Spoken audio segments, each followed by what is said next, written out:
service, and now we transition to the 1990s with the parallel crossing phase 1. That's the full parallel crossing with the exception of parallel tunnels.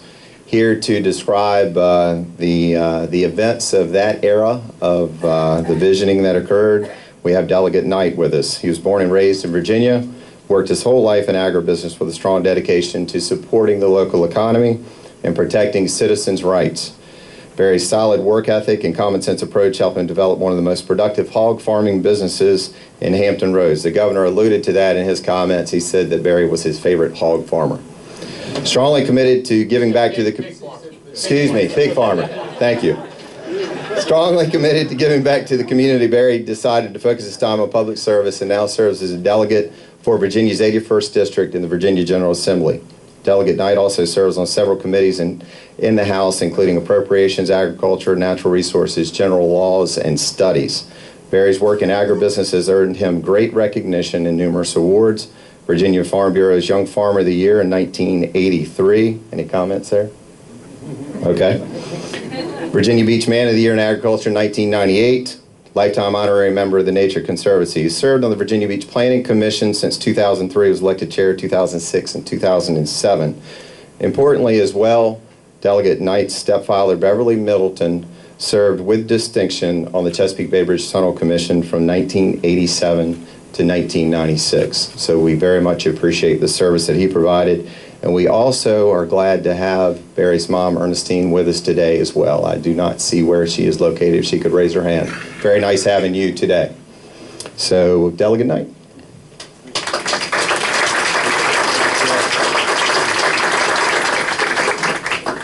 Well, as Jeff told you, I kind of have a kinship, I guess, to the Eastern Shore. I remember going to Furlong Baldwin's house, and we're back there looking through the old family Bible and stuff. And of course, I already knew this, but we got a little bit more of a,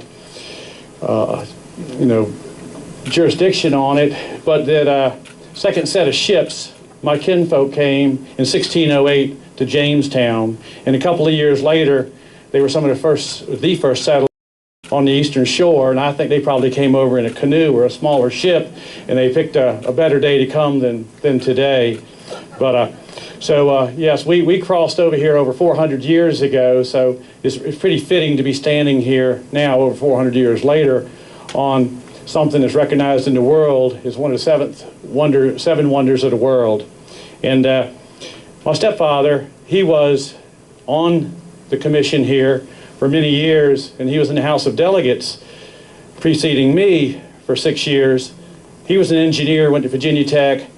I'm not so sure that he didn't view the time on his commission here at Chesapeake Bay Bridge Tunnel just as importantly as he judged his time in the General Assembly of Virginia. So he really, really did like it here.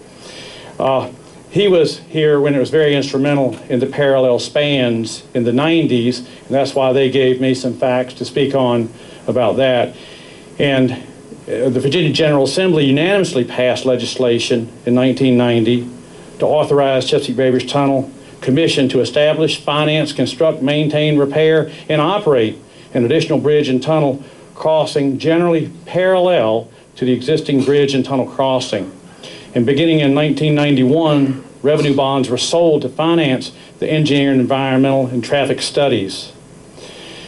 Civil engineers to the district were selected to design and prepare specifications and contract documents and to be contract manager for the project. That's served up civil. And in 1995, additional revenue bonds were sold to finance the construction of the parallel crossing project. And once again, no local, state, or federal tax monies were utilized for construction costs. And on April 18th, the district received 4 bids in response to a public solicitation for services as a primary construction contractor in connection with the parallel spans. And in May of '95, the commission awarded a contract in the amount of $197 million to a joint venture of PCL Civil Contractors of Denver, Colorado. It's kind of weird. Sounds like a mountain town, but and the Hardaway Company of Columbus, Georgia, and another company from Rockland, Massachusetts, to build a second span parallel and adjacent to the existing bridge tunnel. And the contract included the expansion of toll plazas, trestles, bridges, and roadways, but because of financial constraints did not include the expansion of the 4 man-made islands or additional tunnels under this project. We'll talk about that in a few minutes. The project did provide for maintenance and repair of the original span. During this time, the district purchased property at Little Creek. Turned out to be a real good investment. In '95, to be used as a staging area for the contract during the construction of Parallel Crossing. And now the Parallel Crossing project's complete. The property on Little Creek Harbor is being leased to several tenants and is producing excellent income for the district. And it's always been a great staging area if we've needed it for anything here also. And the project, which expanded the 2-lane facility into 4 lanes, included expansion of plazas, trestles, bridges, and roadways, and maintenance and repair on the original span. And of course, like I said before, tunnels would be constructed at a later date, and I think that's pretty imminent. And of course, in 1999, the Parallel Crossing opened to traffic, transforming the 2-lane facility to 4 lanes. The expansion would meet future demands and provide a safer crossing for our customers. But like Senator Frank Wagner said, there's another thing that happened too. You had a lot of naysayers when they were going to build this. And from a sportsman's note, they said if you build this bridge, it's going to mess up the fish and the fish migration. And that's one thing about this bridge here. The economic stimulus that is created for the sport fishing industry is tremendous. And the Parallel Crossing just doubled the structure that we had under here to catch fish on.